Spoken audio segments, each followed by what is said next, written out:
અમદાવાદ શહેરમાં ટ્રાફિક અને વ્યવસ્થા વચ્ચે અકસ્માત બનાવો વધી રહ્યા છે અને અમદાવાદમાં શહેરના રોજમાં વાહનોમાં વધારો થઈ રહ્યો છે અને તેમાં ટ્રાફિકમાં નિયમ કરવો પણ પોલીસ માટે એક ચેલેન્જમાં બની રહ્યો છે અને અકસ્માતમાં કોઈ શારીરિક ઈજા થાય તો તે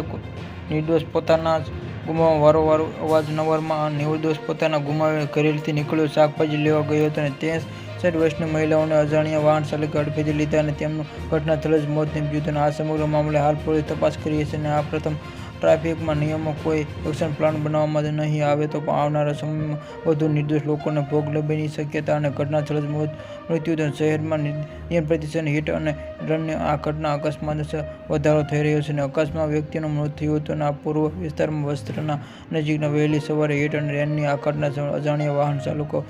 વૃદ્ધાને અડફેટે લેતા ઘટનાસ્થળે જ મોત નીપજ્યું હતું. આ ટ્રાફિકમાં પોલીસના ઘટનાસ્થળે પહોંચી વધુ મહિલાઓને શાકભાજી લેવા જતા રહેલા અકસ્માતમાં સર્જાયો હોવાથી આ ટ્રાફિક પોલીસે અજાણ્યા વાહન ચાલકો વિરુદ્ધ ગુનો નોંધી શોધખોળ શરૂ કરી છે.